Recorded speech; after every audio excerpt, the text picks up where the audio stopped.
Clark rejecting the screen. Behind the back to Boston. Shot clock down to 9. Mitchell catch and shoot. Hits a three. And it's not going to count. It's not going to count. It's a moving screen. So was the ball out of her hands before the screen?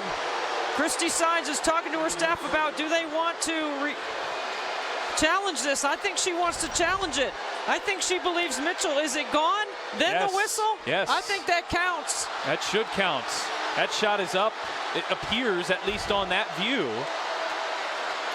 And now Indiana can challenge the foul call. Christy Sides is asking if it was a three before the ball comes inbounds. She's trying to get clarification before she decides.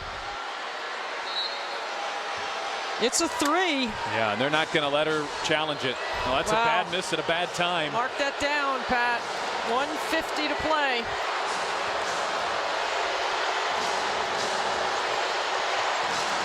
Thomas, handoff, Mabry. Well, Boston nearly lost it. Mitchell there to the rescue. You got to be really sharp right here. No game slippage. Clark on the drive. Clark lays it in. No one ever helps on that strong side drive with Clark because there's a shooter in the corner and she can make that pass. Back door, here as Burton runs into a wall. Mabry's taken a lot of shots here in the fourth. They'll work the way of Thomas. Thomas splits the double, leaves it short. Boston the rebound. She is swarmed and gets it to Clark. Final 60 seconds, a sold-out crowd to their feet. Indiana's lost just one time in this building since the start of June. Clark shrugs her off. Oh, it was halfway down. Clark can't believe it. 2-for-1 opportunity here, late game. Lexi Hull has the assignment of Marina Mabry, and Stephanie White will take a timeout. Clark is down. She can't believe that shot didn't go in.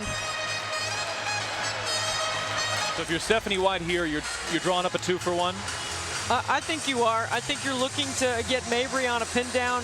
Bonner was not in the game here late. She's usually the player that gets a lot of pin down action late, but that's where Mabry has made a difference. And Bonner just checks back in. Yeah, she's dangerous here in her matchup. They like to invert her to the block as well. So it's Hull over on Bonner, and it's Mitchell on Mabry. That had been Hull's assignment. Well, I like Mabry with the ball here, making a decision. Mitchell harassing. Here is Thomas. Shot clock down to 4. They're not going to get the 2-for-1. Thomas had it knocked away. Good hands, Fagbenle. It's fever ball.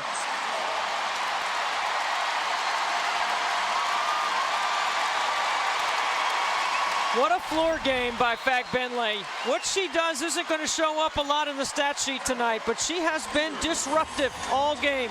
She's used her length, her quickness, and her defensive IQ.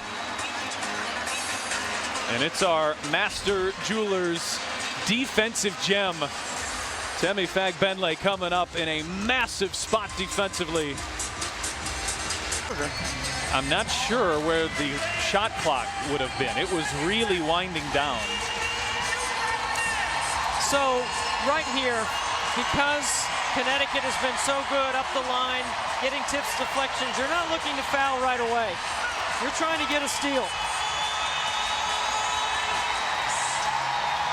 See, both teams have their reset timeouts. That's the new rule in the WNBA to advance the ball. And each team has a regular timeout left too.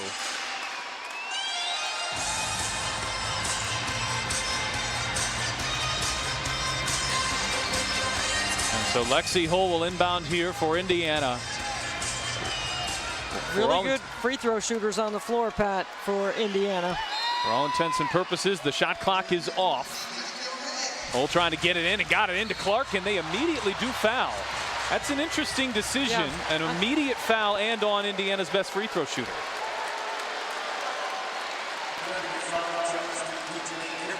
Especially when this could become a two-possession game, and Connecticut is not a great three-point shooting team at 35% tonight, but they did have a foul to give. Excuse me, they had a foul to give, yes.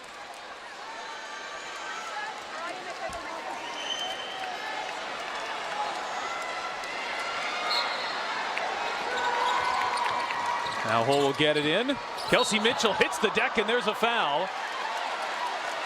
Well, they could challenge this, and if it were to be overturned,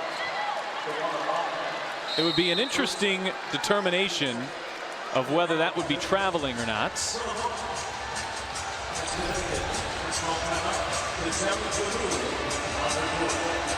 I can't see from behind if Burton gets her, but I'm not sure that it's traveling either.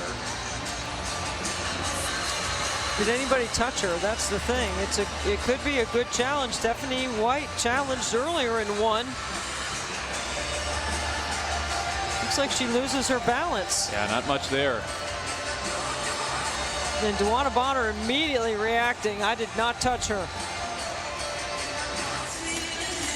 Of course, the Fever trying to lock down a playoff spot for the first time since 2016. They went for 12 straight years and haven't been since. The last time they were in the playoffs, Caitlin Clark was a freshman in high school. This is really interesting. They're going to come away with no foul. Yes. It's going to be Indiana's ball. I guess in the review you can't find a violation. You're only evaluating the foul. So I would not let Caitlin Clark catch it here. Kelsey Mitchell I would not let catch it. I'd make someone else. They are not guarding Lexi Hull, the inbounder, so it's 5-on-4. They get it into Boston, back to Hull. And Hull is fouled there by Carrington, I believe. Lexi Hull is a 76% free throw shooter.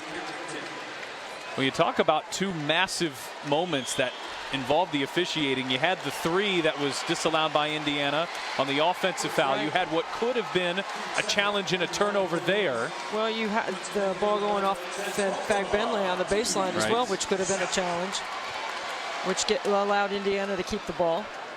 And Hull knocks down the first.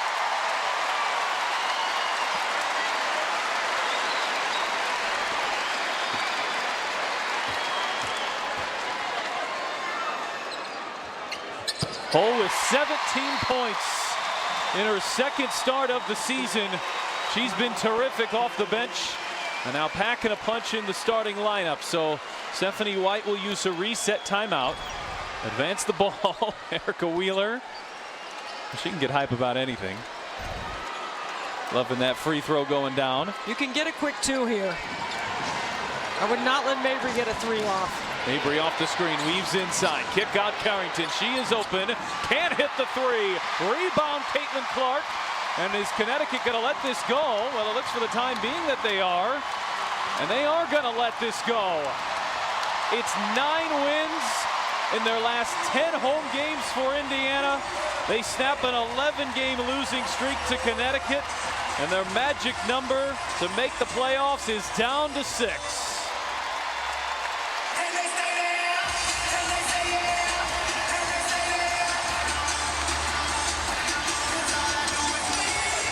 Well, Debbie, Indiana was tested late on Monday in Atlanta. They were tested late here tonight, and this young group has come through in some clutch moments. Incredible resolve, great resilience. Check it off. Connecticut was a team this group had not beaten this season. The only one left is Vegas.